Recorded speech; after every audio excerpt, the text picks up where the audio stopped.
अस्सलामुअलैकुम नाज़रीन, एक महकती और चहकती सुबह के साथ मैं हूं आपका मेजबान हन्नान बुखारी। दुआ करते हैं नाज़रीन कि आज की सुबह आपके लिए ढेरों खुशियां लेके आप ही की चौखट पे आपका इंतजार कर रही हो। इसी दुआ के साथ आज के प्रोग्राम को आगे बढ़ाते हैं। नाज़रीन, कहा जाता है कि किसी भी कौम के नौजवान और नस्ल को तंदुरुस्त तवाना रखने के लिए यह जरूरी है कि उनका स्पोर्ट्स के अंदर चहलकदमी ज्यादा हो, स्पोर्ट्स के अंदर इंटरेस्ट ज्यादा हो और स्पोर्ट्स के अंदर बेहतरीन खिलाड़ी जो है वो कौम प्रोड्यूस करे। यही वजह है कि पाकिस्तान के अंदर खास तौर पे टैलेंट तो बहुत है, खास तौर पे पंजाब और फैसलाबाद के अंदर जो है वो टैलेंट बहुत ज्यादा है बहुत सारे खेलों के हवाले से, लेकिन उनको प्रमोट उस तरीके से नहीं किया जाता, फैसिलिटीज वैसी नहीं दी जाती और मौके वैसे नहीं दिए जाते जिससे वो अपने मुल्क का नाम दूसरे मुल्कों में भी जाके रोशन कर सकें। खास तौर पे शहर फैसलाबाद की बात की जाए तो मसाइल के अंबार लगे पड़े हैं यहां पे और खिलाड़ी जो हैं वो बहुत परेशान है। खिलाड़ी चाहे क्रिकेट के हों, कबड्डी के हों, हॉकी के हों या फिर जो कॉम्प्लेक्स स्पोर्ट्स प्लेयर जिनके अंदर बैडमिंटन आ जाती है, टेबल टेनिस आ जाती है और बास्केटबॉल समेत बॉक्सिंग समेत दीगर स्पोर्ट्स जो हैं वो आ जाती हैं, उनको बहुत सारे मसाइल का सामना है। मसाइल किस तरह के ये भी मैं आपको बता देता हूं। खास तौर पे कबड्डी की बात की जाए तो कबड्डी के लिए फैसलाबाद के अंदर एक भी ग्राउंड बड़ा जो है वो मुख्तस नहीं किया गया, जिसकी वजह से हमारे कबड्डी के प्लेयर कहीं पे जाके अपनी प्रैक्टिस जो है वो नहीं कर सकते। अब टैलेंट की भी बात बता देता हूं कबड्डी के हवाले से कि पाकिस्तान की टीम के अंदर जो कि वर्ल्ड कप जीत के आई है, सबसे ज्यादा प्लेयर्स जो कबड्डी के थे वो फैसलाबाद शहर से थे और ये शहर फैसलाबाद का एक बड़ा एजाज है जो कि उन्होंने अपने नाम किया और उन प्लेयर्स ने दुनिया भर के अंदर अपना नाम और अपने मुल्क का नाम जो है वो रोशन किया। और जहां पे भी बात होती है जो कि मैन ऑफ दी मैच थे बिनियामीन, जो कि कबड्डी के अंदर उन्होंने बड़ी जबरदस्त परफॉर्मेंस दी, उनकी जब भी बात होती है तो फख्र से सर बुलंद हो जाता है क्योंकि उनका ताल्लुक शहर फैसलाबाद से है। यही नहीं, क्रिकेट के बहुत सारे प्लेयर्स हैं और इसके साथ साथ हॉकी के मैदानों का जो हाल है वो आपके सामने ही है। अगर खास तौर पे देखा जाए हॉकी ग्राउंड जो मौजूद है सूसा रोड पे, उसकी सूरत हाल काफी नाजुक हो चुकी है। हमारे हॉकी के एक वक्त था ऐसे ऐसे प्लेयर्स हॉकी के प्रोड्यूस किए जाते थे शहर फैसलाबाद से कि दुनिया के अंदर वो रोशन और चमकता हुआ सितारा साबित होते थे, लेकिन अब अगर मौजूदा सूरत हाल की बात की जाए तो खिलाड़ियों को प्रैक्टिस करने की जगह मौजूद नहीं है। तो अगर कोई जगह मौजूद है वहां की खस्ता हाली कुछ यूं होती है कि यहां तो ट्रैक्स उखड़े हुए हैं वहां पे या इसके अलावा वहां पे घास खराब है या दीगर सहूलियात जो हैं वो मुयसर ना होने की वजह से जो प्लेयर्स हैं वो काफी परेशान रहते हैं। क्रिकेट के हवाले से भी क्रिकेट का जुनून हमारे शहरियों में पाया जाता है और गली मोहल्लों के अंदर यह खेल खेला जाता है। इतना पॉपुलर है यह खेल हमारे शहर ही नहीं, हम पूरे पाकिस्तान के अंदर कि लोग इसे बड़ा पसंद करते हैं, देखना पसंद करते हैं, इसे खेलना पसंद करते हैं। लेकिन मसला जो आता है वो ये आता है कि उतने ग्राउंड्स नहीं है यहां पे जितने के खिलाड़ी खेलना चाहते हैं और खेलने के साथ साथ जो प्रोफेशनली खेल रहे हैं, अब उनके मसाइल के ऊपर भी मैं आपसे थोड़ी गुफ्तगू कर लेता हूं। प्रोफेशनल प्लेयर्स जो हैं उनको उतना जरिया आमदन उस तरह से नहीं मिल पाता जिस तरह से चलाना चाहिए, जिसकी वजह से वो अपने घर का सर्कल चला सकें। ये खेल जो है वो इस तरह की खेल होती है कि प्रैक्टिस मांगती है, प्रैक्टिस के साथ साथ वक्त मांगती है, आपको ट्रेनिंग करनी होती है। ये तमाम चीजें जब आप दिन भर करते रहेंगे तो अपने घर के लिए कैसे कमाएंगे, और अगर उस खेल से ही इतना पैसा वो जनरेट नहीं कर पा रहा तो अल्टीमेटली एक अच्छे प्लेयर को स्पोर्ट्स को छोड़ के दोबारा कामकाज की तरफ जाना पड़ेगा। तो इस तरह हम उसके अंदर का एक बड़ा टैलेंट सिर्फ और सिर्फ मजबूरियों की खातर खो देंगे। इसलिए हमारी कौम के लिए यह लम्हा फिक्रिया है कि यहां पे जो अच्छे प्लेयर्स हैं उनको भी आगे नहीं लाया जा सकता क्योंकि बहुत सारे दरपेश मसाइल जो कि इनिशियल स्टेज पे होते हैं। चले मान लिया कि आगे जाके अगर वो प्लेयर पॉपुलर हो जाता है अपने टैलेंट की बुनियाद पे तो अच्छी अर्निंग करना किसी ना किसी तरह स्टार्ट कर देता है, लेकिन ये 100 में से नहीं लाखों में से कोई एक दो होते हैं जो कि आगे निकल जाते हैं और अपना नाम रोशन कर लेते हैं। लेकिन इसके लिए वो अल्लाह ताला की जानिब से दिए गए मौके जो हैं वो बड़े मैटर करते हैं। तो अल्लाह ताला किसी को आगे लेके जाना चाहता है तो उसके लिए माहौल वैसा पैदा करता है, उसके लिए दोस्त वैसा पैदा करता है, उसके लिए सोबत वैसी पैदा करते हैं, उसके लिए मौके ऐसे पैदा करते हैं। तो इसके साथ साथ बॉक्सिंग के जो हमारे रनिंग के स्टार्स हैं, हमारे जो टेबल टेनिस के स्टार हैं, हमारे जो बास्केटबॉल के स्टार्स हैं, उनको भी बहुत सारी इसी तरह की फाइनेंशियल प्रॉब्लम्स और कॉम्प्लेक्स के अंदर मौजूद होने वाली सहूलियत ना मौजूद होना, जो है इस तरह के मसाइल से दो चार हैं। इसी मौजू पे आज हमने गुफ्तगू करने के लिए दो बड़े अहम गेस्ट हैं जिनको दावत दे रखी है। हमारे साथ मुजाहिद हुसैन शाह मौजूद हैं जो कि स्पोर्ट्स एंड कल्चर कोऑर्डिनेटर हैं PP 111 के और नेशनल एथलीट भी हैं, और इनके साथ साथ हाफिज अजहर महमूद हमारे साथ मौजूद हैं जो कि सदर sports and culture association Faisalabad हैं। तो पहले मैं चाहूंगा मुजाहिद हुसैन शाह की तरफ चलूं। शाह जी, क्या कहेंगे आप मौजूदा सूरत-ए-हाल की अगर बात की जाए, कोरोना से पहले भी, अभी तो कोरोना का बहाना है ना, कोरोना से पहले भी देख लिया जाए हमारे मुल्क के हमारे शहर के वो नौजवान जिनको एक ग्राउंड भी मैसर नहीं था, वो पूरी दुनिया में अपनी छाप छोड़ के आए हैं, कबड्डी के प्लेयर्स, और पूरी दुनिया में नाम रोशन करके आए हैं। अगर यही सहूलियत इनको दे दी जाए तो ये किस किस्म के लीथल जो है वो एथलीट साबित हो सकते हैं दुनिया भर के लिए? पहले तो शाह साहब आपका शुक्रिया और 41 का कि ये स्पोर्ट्स के लिए जितना फैसलाबाद में काम कर रहे हैं इसकी मिसाल नहीं मिलती। जो हुकूमती नुमाइंदों को करना चाहिए था वो 41 कर रही है, लेकिन 41 का एक मैसेज देना, खिलाड़ियों को उनकी खबरें चलाना, वो चल रही हैं। लेकिन मेन फाइनेंशियली फंड है, फंड मौजूद भी है, जिनके लिए मौजूद है उनको मिलता नहीं है। लेकिन फैसलाबाद में 4 स्पोर्ट्स कम्प्लेक्स है, उसमें वो लोग हैं जो अदारों में मुलाजमतें कर रहे हैं और ट्रेनिंग वो करते हैं कम्प्लेक्सों में, उनसे पैसे नहीं लिए जाते, वो तो अदारे से पैसे ले रहे हैं। और जो पंजाब के खिलाड़ी हैं उनके लिए जगह बंद है, उसकी वजह कि जो 3 एसोसिएशन है वो पंजाब की तरफ से हिस्सा लेती हैं और फैसलाबाद डिस्ट्रिक्ट डिवीज़न की टीम बनती है। लेकिन यहाँ सूरत-ए-हाल उल्ट है, हमारे जो वो अपने अदारों में ट्रेनिंग करें। और इसके अलावा बेसिकली मैं स्कूल से, मुस्लिम हाई स्कूल से मैंने खेल का आगाज़ किया, तो वो हालात, बच्चे शौक था, तो स्कूल से लेकर मैंने नेशनल जूनियर तक खेली और पंजाब का मैं बेस्ट एथलीट रहा। तो यहाँ बेसिकली स्कूल जो जहाँ गेमें होती थी, हमारे उस्ताद हमें दूध दही मसलन इतना शौक था कि सुबह नमाज पढ़ने के बाद क्रॉस कंट्री मैराथन रेस लगानी, मैं 4-5 किलोमीटर में सुबह उठकर ट्रेन करता था। लेकिन अब सूरत-ए-हाल है कि ये मेरा मुस्लिम स्कूल है, बात मैं इसकी करता हूँ, उसका ट्रैक बना हुआ था 400 मीटर का, और आप उसकी हिस्ट्री जब निकालेंगे आपको वर्ल्ड लेवल के खिलाड़ी वहाँ से पैदा हुए। लेकिन बदकिस्मती के यहाँ जिन्होंने क्रिकेट नहीं खेला उन्होंने वहाँ ग्राउंड को काट करना, उसकी आधी ग्राउंड क्रिकेट बना ली है और आधी ग्राउंड हॉकी है। तो उस पर वो राना मुजाहिद साहब उधर रहते हैं, वो थोड़ा आए बगाए वहाँ जाते हैं वो स्टेडियम को, लेकिन बाद कोई पूछने वाला नहीं। दूसरी बात है कि वो क्रिकेट जब ग्राउंड ही नहीं पूरी होगी तो क्रिकेट कैसे होगा। तो स्कूल इस तरह जो गेमें होनी चाहिए उनकी तबाही मची हुई है। इंटर स्कूल, इंटर कॉलेजिएट मुकाबले होते थे अच्छे तरीके से, जैसे कि इंटर स्कूल हमने खेले हैं ना, तो तमाम स्कूल अपने बच्चे लेकर आना, कंपटीशन। अब एक भी स्कूल का कोई ट्रैक नहीं जो यहाँ जाकर ये बच्चे ट्रेनिंग कर सके या खेल सके। बाहर यहाँ फैसलाबाद में एक स्कूल है, वो DPS है, जिसमें तमाम सहूलियात मौजूद हैं, स्पोर्ट्स का शौक भी है। और अच्छा, वैसे आप नहीं समझते कि बाकी गवर्नमेंट स्कूल्स के अंदर भी वैसी फैसिलिटीज हमें देनी चाहिए?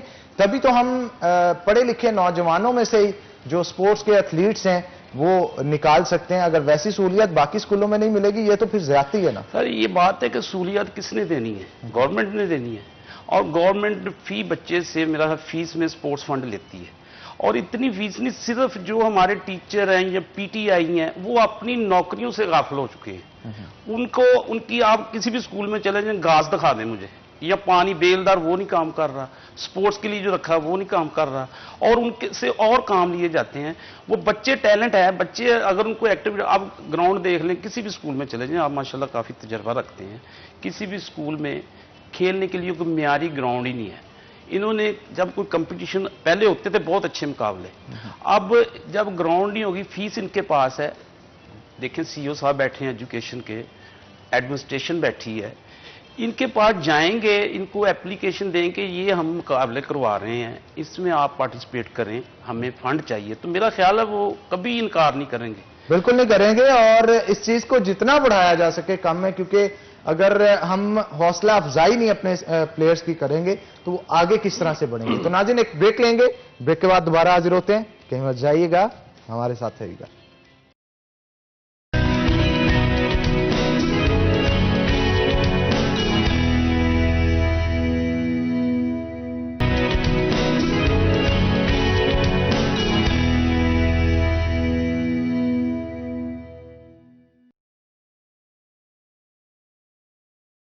नाज़रीन, ब्रेक के बाद खुश आमदीद। हमारे साथ हाफिज अजहर महमूद भी मौजूद हैं जो कि सदर हैं स्पोर्ट्स एंड कल्चर एसोसिएशन के फैसलाबाद के। उनसे भी गुफ्तगू कर लेते हैं। हम सब क्या कहते हैं, आप अगर मौजूदा सूरत हाल को देखा जाए तो बहुत सारे हमारे प्लेयर्स हैं जिनको जंग लग रहा है क्योंकि ग्राउंड्स बंद हैं, प्रैक्टिस हो नहीं रही, और जिस तरह से उनको अपनी मूवमेंट रखनी चाहिए टुवर्ड्स स्पोर्ट्स वैसे वो रख नहीं पा रहे। क्या कहेंगे इस हवाले से? बिस्मिल्लाहिर्रहमानिर्रहीम जी, पहले तो मैं सिटी 41 का शुक्रगुजार हूँ कि आज मुझे ये प्लेटफॉर्म मुहैया किया गया ताकि मैं अपने स्पोर्ट्स के बारे में जो आजकल जैसे आपने कहा कि प्लेयर्स के लिए बड़ी प्रॉब्लम्स हो रही हैं, इसमें कोई शक नहीं। जब से लॉकडाउन हुआ है प्लेयर्स आप कह लें कि एक किस्म के जंगलूद हो रहे हैं।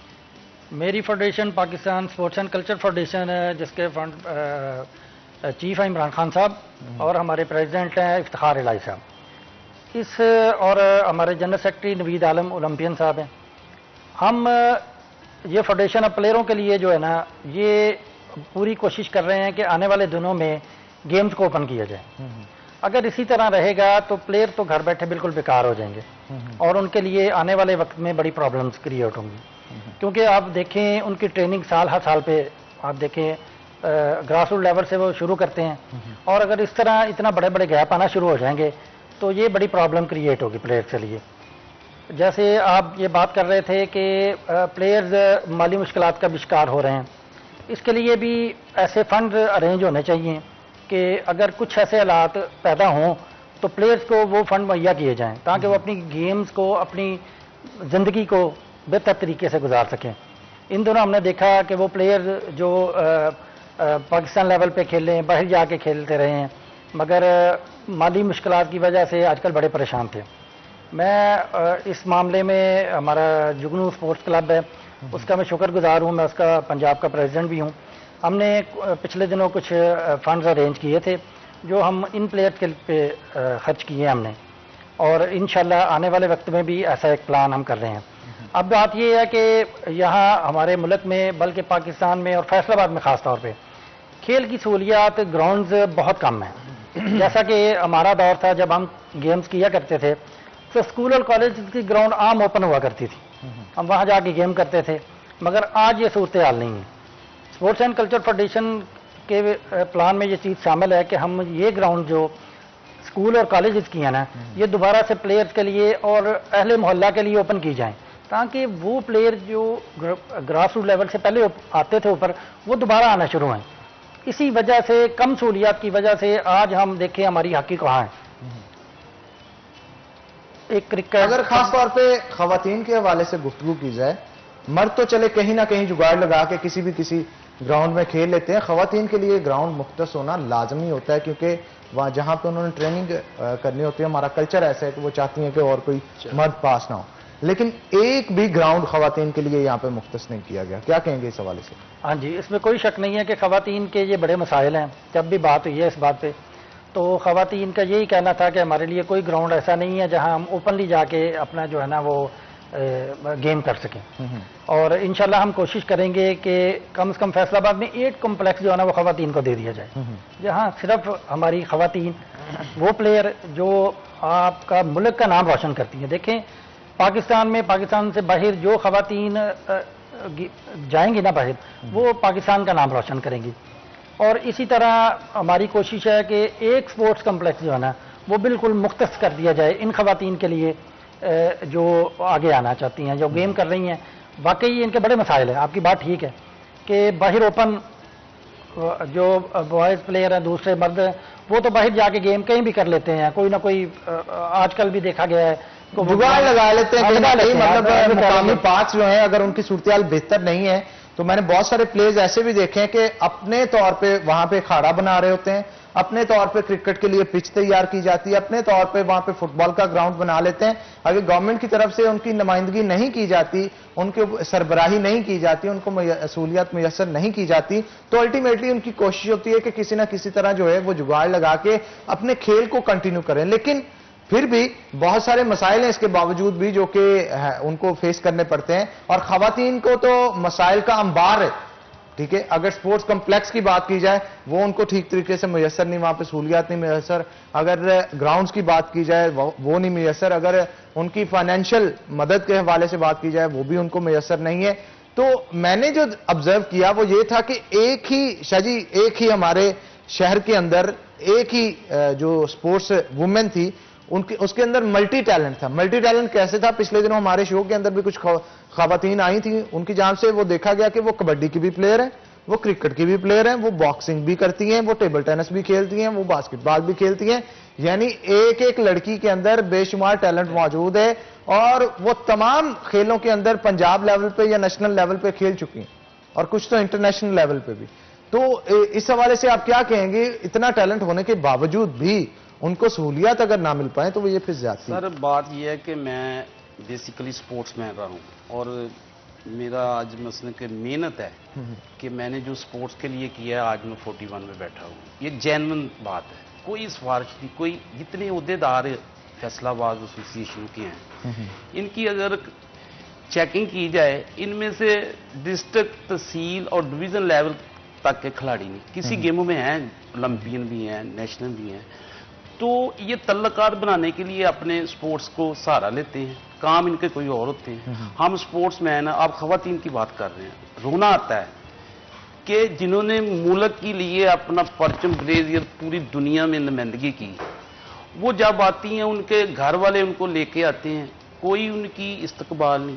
अब हुकूमत आई है इमरान खान साहब की, जो उन्होंने कोऑर्डिनेटर या स्पोर्ट्स रिलेटेड बंदे बनाए हैं उनमें से आधे तो वैसे डिफाल्टर हैं, ना उन्होंने गेम किया है। वो जाएंगे, वो किसी ऑफिसर के साथ बात नहीं कर सकते, वो उनसे सलाम दुआ, उनसे तल्लक बनाएंगे जी मैं फलां हूं, मैं कल्चर हूं। बेसिकली जिस तरह हमारे MPAs, MNA, काउंसलर, चेयरमैन, जब तक ये खिलाड़ियों की सरपरस्ती नहीं करेंगे, फंड इनके पास नहीं आएगा।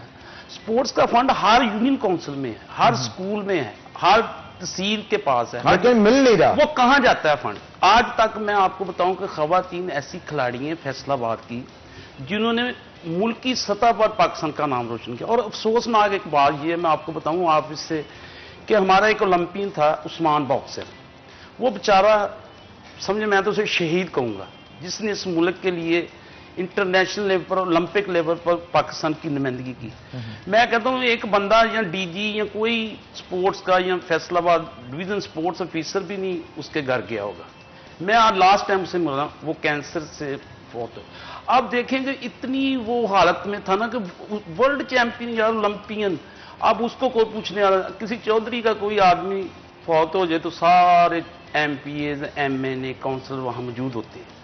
तो यार ये वो बंदे हैं जिन्होंने अपनी जिंदगी स्पोर्ट्स में, ना तो ये इंजीनियर बन सके, ना ये कोई और अच्छा उहदा ले सके, इन्होंने मुल्क का झंडा बुलंद करने के लिए अपने आप को कौम के लिए इस्तेमाल किया। लेकिन इनकी सबसे ज्यादा बदकिस्मती है कि इनको कोई पूछने वाला नहीं। और खवातीन का रहा इतना टैलेंट, आप मैं दावे से कहता हूं कि हमारी जो कमेटियां, कमिश्नर साहब हमारे बहुत अच्छा काम करवा रहे हैं, DC साहब बहुत अच्छा, जब तक उन तक ओके की रिपोर्ट जाएगी वो तो कहेंगे ठीक हो रहा है, लेकिन जो एसोसिएशन है वो काफी अरसे से बंद है।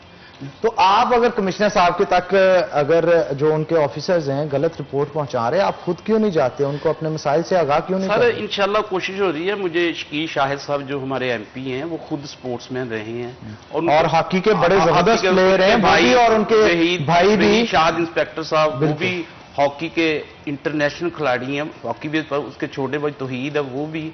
फिर अंकल रियाशा है साहब जो खुद अपने वक्त के मायानाज एथलीट रह चुके हैं, बिल्कुल, और मायानाज सियासतदान भी, और अच्छे बंदे, शायर भी, और लोगों के काम भी करना है। वो ही जो मैं चीज देखी, और बल्कि उनके बेटे जो शकील शाहिद हैं अभी MP हैं, उनके अंदर भी खास तौर पे इल्म और अदब के हवाले से बड़ी चाहत है, बड़ी लगन है, और अवाम के साथ बड़े एहसन अंदाज में पेश आते हैं, उनके मसाइल को हल करते हैं। तो उम्मीद है जब आप उनके साथ जाएंगे तो कोई ना कोई उन्होंने कोऑर्डिनेटर बनाया जी PP 111 का, और स्पोर्ट्स कोऑर्डिनेटर और कल्चर का। अब शकील साहब माशाल्लाह, उनके वालिद साहब जब मेयर थे फैसलाबाद के, मैं आपको ये बात बताना चाहता हूँ कि उस वक्त वो बंदे स्पोर्ट्स करवाते थे जो खुद खेले हुए थे। वो मेयर थे, उन्होंने इंटर स्कूल प्राइमरी मुकाबले इकबाल स्टेडियम में करवाए, और इतनी शानदार ओपनिंग सेरेमनी थी, आज तक नहीं मैंने देखी। और जब वो चले गए, अब एक स्टेडियम है फैसलाबाद का, वो इकबाल स्टेडियम है, उसको तो सिर्फ क्रिकेट के लिए रहना चाहिए। अब उसे यहाँ पे कबड्डी के लिए भी इस्तेमाल किया जाता है और दीगर चीजों के लिए भी। ये बड़ी वैसे लम्हा फिक्रिया है हमारा। वो इसलिए कि 2-4 बंदे हैं जो स्पोर्ट्स चला रहे हैं, जो इंटरनेशनल हैं, जिनके नाम पर स्पोर्ट्स कॉम्प्लेक्स बने हैं, जिनके नाम पर ग्राउंडें बनी हैं, वो मेरा ख्याल नामों में ही रह गए हैं। ये हॉकी स्टेडियम की मैं आपको थोड़ी सी हिस्ट्री बता, वो भी मेयर साहब थे, राजा सफदर साहब हॉकी के बहुत अच्छे खिलाड़ी थे, उन्होंने ये मदीना टाउन में वो हॉकी स्टेडियम की जगह मुझसे की। आज संगे बुनियाद उनकी है। और रियाज शाह साहब, इन्होंने स्पोर्ट्स के लिए काम किया। मैं जो उसके बाद कुछ लोग ऐसे आए वहां मार्केट बनाना चाहते थे या कोई, लेकिन उन्होंने फौरी फिल इसको ना स्टेडियम बनाया। अच्छा, वैसे आप अभी भी देखें तो वहां पे मार्केट ही है, स्टेडियम नहीं है। अगर स्टेडियम की बात की जाए, स्टेडियम की सहूलियात ही वहां पे नहीं है। वहां पे तो मार्केट वाली सहूलियातें, दुकानें दे दी गई हैं, शोरूम्स बने हैं, बेकरियां बनी हैं और जनाब कमाई हो रही है। सर उसकी बुनियादी वजह यह है कि हमारे यहाँ ये स्टेडियम है ना, मैंने इसमें काफ़ी राना मुजाहिद साहब जो PHF के सेक्रेटरी हैं, मैं उनके साथ काम करता रहा हूँ। जब इसकी बुनियादें रखी हैं हमने रखी, राना मुजाहिद प्रेस कॉन्फ्रेंस, और मैं आपको बता दूं कि इसमें जो मटेरियल लगा ना, अगर आज तक चेकिंग नहीं किसी ने की, और इसके अंदर डेंगी आप ढूंढते फिरते आप हॉकी स्टेडियम में चले जाएं, उसकी ग्रिलें देखें वो मौजूद नहीं है, उसमें बैठने की कोई जगह नहीं है। यहाँ इंडिया और पाकिस्तान का मैच हुआ, एक मैच, उसका मैं कोऑर्डिनेटर था, और यकीन करें कि कह रहे कि हॉकी के लिए बंदे आएंगे, कम से कम 20,000 आदमी हॉकी स्टेडियम के अंदर था और इतनी लाठी चार्ज हुआ। वो उसका कोऑर्डिनेटर था, कोई लाहौर से दोस्त है। अब वो स्टेडियम की हालत देख लें कि 3 दफा अगर यूरोप में होती ना, क्योंकि मैं यूरोप में थोड़ा सा रहा हूं, तो ये 3 दफा इसकी ट्रफ बदली जा चुकी। अब कहते हैं कि स्पोर्ट्स हॉकी खत्म हो गई। ओ भाई, हॉकी खत्म कब हुई है? मैं इनसे आप लिस्ट मांग लें, जो डिस्ट्रिक्ट स्पोर्ट्स कमेटी है या डिवीजन, इनके पास खिलाड़ियों के नाम भी नहीं होंगे। और एक बच्ची बाहर से टूर करके आई है, हजारों बच्चियां आपको मिलेंगी, उसके पास नौकरी नहीं, उसने पाकिस्तान का कोट पहना हुआ। अब बताएं कोई अपने बच्चों को स्कूल में खेलने देगा? बिल्कुल। अब कोई खेलने देगा? और फिर अलमिया यह है कि हमारे स्कूलों में, कॉलेजों में जो असल जैनवन खिलाड़ी हैं, चले आप ऐसा कर लें कि ये खिलाड़ी हैं, इनको नौकरी तो नहीं दे सके, लेकिन कम से कम आप यही बच्चे जो हैं ना, जो अपनी अपनी फील्ड में, बैडमिंटन है, एथलेटिक्स है, बॉक्सिंग है, जो भी खवातीन से रिलेटेड है, उनको कोच लगाएं। जो लोग आते हैं फीसें देते हैं, अब कभी भी इसका बजट का, ये मेरे भाई अजहर साहब बने हैं अब कोऑर्डिनेटर, इनको पहले चाहिए ये फंड चाहिए। इनके ना तो कोई स्कॉलरशिप लगे हैं, ना इनको बेचारों को इंटरनेशनल, ना इज्जत के साथ इनको कहीं इनको अप्रिशिएट किया जाता है। और ये खिलाड़ी कोट पहन के ऐसे बन गए हैं जैसे कि हमारे मसले के गरीब से बंदे हैं स्पोर्ट्समैन।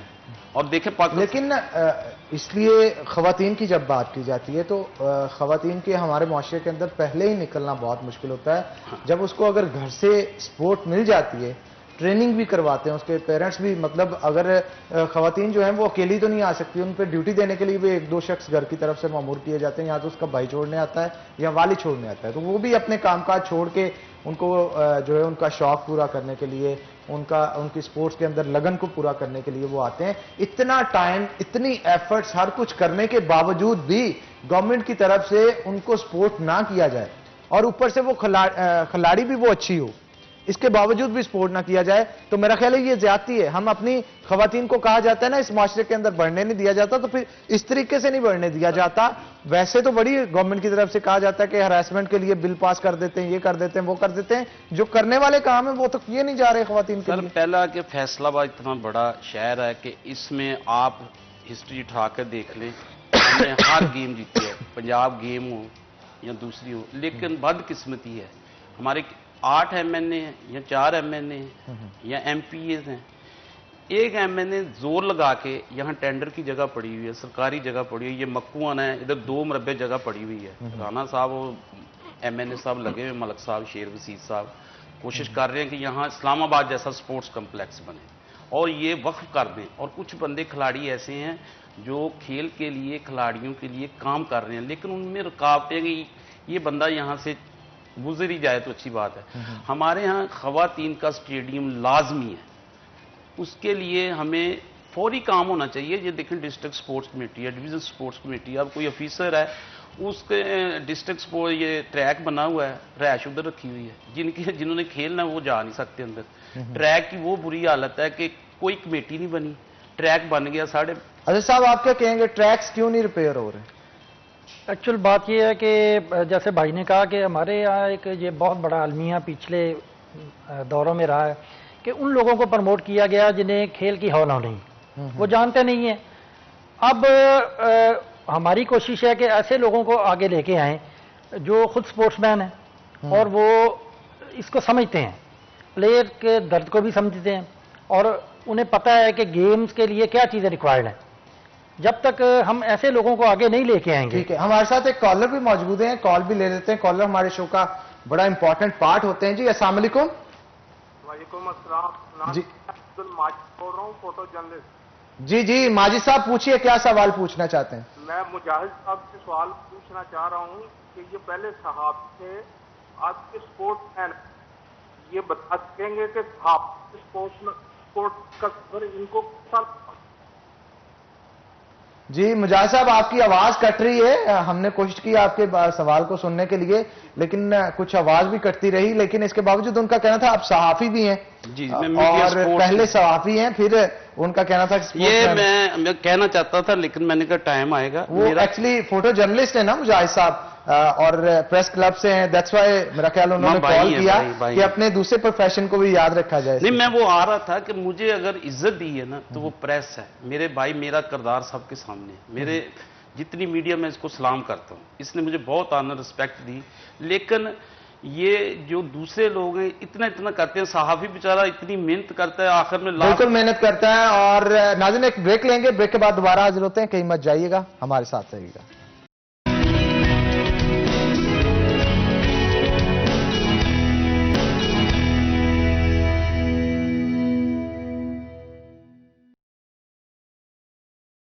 वेलकम बैक नाज़रीन। ब्रेक पे जाने से पहले अजहर साहब हमारे साथ मौजूद थे और स्पोर्ट्स के हवाले से गुफ्तगू उनके साथ की जा रही थी। क्या कहेंगे कि हमारी खवातीन जो हैं खासतौर पे उनकी नुमाइंदगी उस तरह से नहीं हो पाती जैसे की जानी चाहिए, तो क्या कहेंगे इस हवाले से? हाँ जी जी, बिल्कुल आपने ये सही कहा कि खवातीन की वो नुमाइंदगी जहाँ उन्हें ये नहीं मिल रही। और हमारा जो प्लेटफॉर्म है ना स्पोर्ट्स एंड कल्चर फेडरेशन का, हमारा यही मकसद है कि ऐसे लोगों को आगे लाएंगे। मैं भाई को भी अभी आपके यहाँ प्लेटफॉर्म पे बैठा दावत दे रहा हूं कि आप आएं, मेरे साथ मिलकर काम करें। हम वो लोग पिछले दिनों ना हमारे पास एक जो कबड्डी हैं उनकी प्लेयर थी, फीमेल प्लेयर थी, वो आई, उन्होंने कहा कि इंडिया की एक प्लेयर थी जिसकी आज तक कैंची किसी ने नहीं छुड़वाई। मतलब कबड्डी के अंदर वो कैंची का दावपेच लगाते हैं। वो कह रहे थे दुनिया भर में आज तक उसे कोई छुड़वा नहीं पाया। सिर्फ और सिर्फ इसका एजाज मेरे पास मौजूद है कि मैंने जोर लगा के, जान लगा के उसकी कैंची ना सिर्फ छुड़वाई बल्कि हर दफा उनकी तरफ रेड करके गोल भी किया। तो लेकिन मसला जो पेश आता है, उनका कहना है कि कबड्डी के प्लेयर्स के लिए खासतौर पे घी, मक्खन और इस तरह की जो ग़िज़ा होती है वो काफ़ी ज़रूरत है, जो कि एक्सपेंसिव होती है। लेकिन वो क्योंकि खुद इतने अच्छे घरों से वाबस्ता नहीं होते और उनको फाइनेंशियल प्रॉब्लम्स होती हैं, गवर्नमेंट की तरफ से इसके बावजूद भी सपोर्ट नहीं किया जाता उनको। मतलब मैच की हद तक के ग्राउंड में अच्छी कारकर्दगी दिखाई, वहीं पे कमेंट्री के दौरान बल्ले बल्ले की और घर को आ गए। जब घर आ गए उसके बाद ना तो ट्रेनिंग में इमदाद दी जाती है किसी किस्म की और ना ही ग्राउंड्स प्रोवाइड किए जाते हैं। इस हवाले से क्या कहेंगे? हाँ बिल्कुल, आपकी बात ठीक है कि ऐसी सहूलियात नहीं है, मगर ये होनी चाहिए। इंशाल्लाह आने वाले वक्त में हम पूरी कोशिश करेंगे कि स्पोर्ट्स ख़ास तौर पे ख़वातीन और ऐसे स्पोर्ट्समैन जिनके लिए खुराक बहुत ज़रूरी है, उनके लिए कुछ ऐसे चीज़ें हम मुहैया कर सकें या ऐसे ज़राए पैदा कर सकें जिनके ज़रिए उनकी ये प्रॉब्लम हल हो। अच्छा शाह जी, आप क्या कहेंगे इस हवाले से? ख़ासतौर पर हमारे शहर के जो मुखय्यर हजरात हैं उनकी जानिब से भी बड़ी अच्छी इनिशिएटिव्स लिया गया था। हॉकी की आपने ब्रेक से पहले जब गुफ्तगू की थी तो हमारे इससे पहले जो कमिश्नर थे आसिफ साहब, उनकी जानिब से इनिशिएटिव लिया गया था कि चैम्बर ऑफ कॉमर्स के प्रेसिडेंट जो कि उस वक्त ज़िया अलमदार थे गालिबन, उनके साथ मिलके एक कोऑर्डिनेशन के साथ प्लेस में हॉकीज डिस्ट्रीब्यूट की गई थी, ना सिर्फ हमारे फैसलाबाद के रीजन में बल्कि इसके साथ साथ गोजरा के अंदर भी बहुत सारे ग्राउंड्स भी उस वक्त में डेवलप किए गए थे और हॉकी जो थी वो भी डिस्ट्रीब्यूट की गई थी। प्लेयर्स के अंदर सामान दिया गया था क्योंकि हॉकी जो है वो काफी महंगी भी होती है, जो इंपोर्टेड हॉकीज होती हैं। तो इस हवाले से क्या कहेंगे? मुखय्यर हजरात को भी हमें शामिल करना चाहिए। देखिए, हर बंदा इज्जत चाहता है, बहुत टैलेंट है मेरा। मैं कहता हूँ कि शाह साहब आप मेरे साथ चले जाएं, तो उधर आप जिस बंदे को कहेंगे वो आने के लिए तैयार है। ये हैप्पी लैग पिंड शायद सिक्का साहब वो मैं कह रहा हूँ कि मैंने उन्हें कहा कि हॉकी यहाँ चैंपियनशिप हो रही है नेशनल, तो उन्होंने 1.5-2 लाख रुपया दिया, उसकी बाउंड्री बना के दी। फिर उन्होंने, वो जब बंदा स्पॉन्सर करता है वो ऑनर चाहता है, जब वो आया है तो वहां वो पीछे बैठा हुआ था। मैं क्योंकि साफी था, मैंने 3-4 मेरे दोस्त इब्राहिम इधर, मैंने कहा ये बंदा आया, इतने पैसे खर्च किए हैं, तो वो उन्होंने उन्हें प्रोटोकॉल दिया, वो खुश हो गए। अब उन बंदों से ये ओलंपियन भी हमारे कुछ जिनको अपने कामों से फुर्सत नहीं मिलती, और कुछ ऐसे लोग हैं जो स्पोर्ट्स के सदर सेक्रेटरी बन जाते हैं, इनके पास डिस्ट्रिक्ट का सर्टिफिकेट नहीं है। ये कबड्डी की 2-2 एसोसिएशन बनी हुई है, और इनके आपस में खिलाड़ियों से मोहब्बत नहीं, पैसा आ गया और बंदे वो आ गए जो स्पोर्ट्स करते नहीं। अगर आप देखें किसी अदारे में स्पोर्ट्समैन लगा होगा कि एथलीट है या हॉकी प्लेयर है, जब मैं ऑफिस जाऊंगा तो वो मेरी रिस्पेक्ट करेगा। अब एक बंदा है वो सिफारिश पर भर्ती हुआ है, उसे क्या पता राना मुजाहिद कौन है, उसे क्या पता फलां कौन है।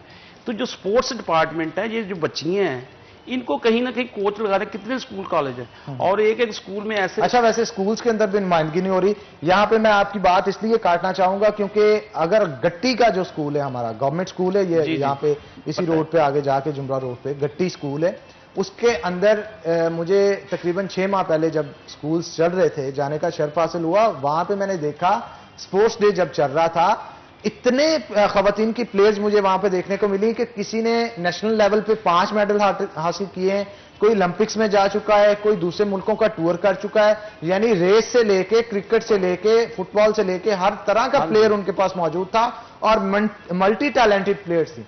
एक प्लेयर्स 5-5 खेल खेल रहा था, और 5 खेलों के अंदर वो गोल्ड मेडल जो हैं वो लेके आ रहे थे, लेकिन इसके बावजूद नुमाइंदगी नहीं थी उनकी। सर मैं वही अर्ज कर रहा हूं कि फैसलाबाद में टैलेंट की कमी नहीं है, सिर्फ उनको फाइनेंशियली मदद करनी चाहिए। अगर खिलाड़ियां तो उसे 10 लाख किसी को कह दें कि भाई ये हमारी खिलाड़ी है, आप फलां मिल के मालक हैं, इसको दे, वो देगा। डीसीओ साहब, कमिश्नर साहब, उनकी काफिशें अच्छी हैं। अभी हॉकी स्टेडियम के लिए सुना है कि इसकी। अच्छा, वैसे ये भी इनिशिएटिव लिया जा सकता है कि हमारे शहर के मुखय्यर हजरात, उनको इकट्ठा किया जाए, और जो टैलेंटेड प्लेयर्स हैं उनको एक प्लेटफॉर्म दिया जाए, उन पे एक सेमिनार मुनक्कद करवाया जाए, उनको मिलवाया जाए, उन्होंने जो एजाजात हासिल किए हैं उस हवाले से बताया जाए, और जब वो बताया जाएगा तो जितने मुखय्यर हजरात वहां पे मौजूद होंगे अल्टीमेटली उनकी इमदाद करेंगे। यानी ये गवर्नमेंट से हट के भी हमारा, क्योंकि टेक्सटाइल हब है हमारा शहर, और बहुत सारे मुखय्यर हजरात हैं जो कि मदद करने के लिए तैयार भी हैं। सर मैं यही बात को आगे बढ़ाऊंगा आपकी को। 1990 से मैराथन रेस करवाई यहाँ, और इसमें बहुत प्राइज दिए गए। अभी रिसेंट जब शकील साहब ने मुझे कोऑर्डिनेटर स्पोर्ट्स एंड कल्चर बनाया है, तो मैंने अपनी मदद आपके तहत आर्ट काउंसिल जो है वो मिल नहीं रहा था। सहाफ़ी होने के नाते मेरे सारे भाई हैं, मैं किसी को भी कहता हूँ फ़ोन कर देते हैं, और वो फीस लेना चाहते, वो कहते यहाँ स्पोर्ट्स का प्रोग्राम नहीं हो सकता। मैंने कहा बाजी ये खिलाड़ियों की पाबंदी ना करें। और फिर मैंने शकील साहब को कहा, उन्होंने फिर ये हॉल मुझे फ्री लेकर दिया, और शाम तक उसमें मैंने क्या किया कि वो खिलाड़ी जो फैसलाबाद से तल्लक रखते हैं, वो खिलाड़ी जो लाहौर से हैं, शबाना अख्तर है, राबिया है, ये ओलंपियन है, और इसके अलावा हैंडबॉल की, उनको मैंने इधर बुलाया, उनको बड़े अच्छे तरीके से उनको अवार्ड दिए। और जो खवातीन खिलाड़ी आपने उधर देखी है ना, वो बेचारी इस तरह फिरती हैं कि ये कैसी हैं। और जब ये हमारे ऑफिशियल है ना, मेरे जो कोच हैं या कुछ हैं, ये एक कोच 10-10 स्कूलों में जाकर गेमें कराते हैं, रिटायर हो गए हैं महकमों से, और फिर वो उन्होंने एक ना बनाया हुआ है पार्टी बेस। हम हैं न्यूट्रल, हम स्पोर्ट्स मैन है, हम चाहते हैं कि स्पोर्ट्स हो, और स्पोर्ट्स वाले बंदे स्पोर्ट्स को करवाएं। अब हॉकी स्टेडियम में अगर एक किसी बंदे को बैठा देंगे कि इसकी ग्राउंड नहीं सही, मोहसिन साहब गए थे ये ट्रफ लेने के लिए, और राशिद मजीद साहब थे एफडीए के, तो वो ग्राउंड ही जो ना बंपिंग कर रही थी, मैं सारा मीडिया को डील कर रहा था, वो मुझे रशीद से कहा कि वो ऊपर से मुझे कह रहे हैं इनको समझाओ कि ये ट्रफ ठीक है।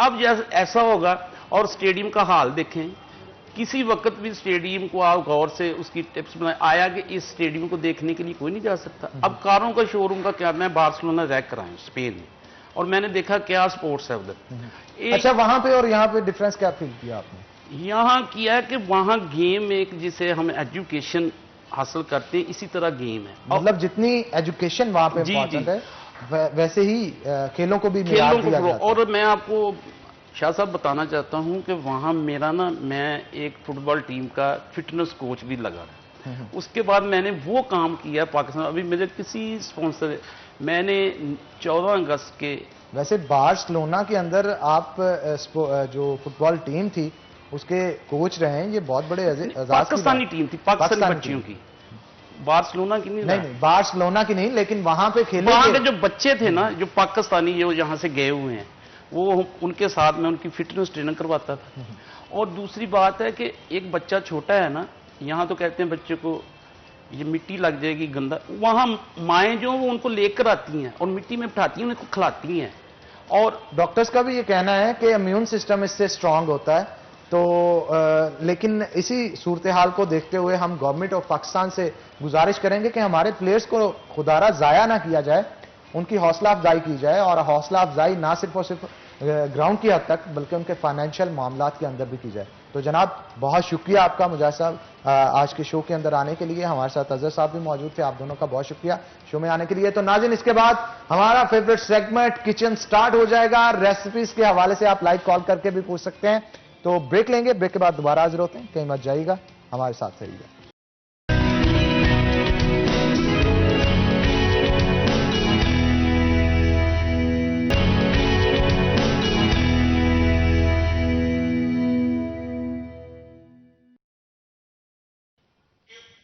हेलो जी, अस्सलाम वालेकुम। मेरा नाम है जन्नत मिर्ज़ा और आप सब हैरान परेशान होंगे कि जन्नत किचन में क्या कर रही है, क्योंकि हनान थोड़े से बिजी थे तो मैंने सोचा कि क्यों ना मैं उनकी सीट संभाल लूं। लेकिन क्योंकि अब हमने रेसिपी तैयार करनी है तो मैं चाहूंगी कि हनान हमें ज्वाइन कर लें।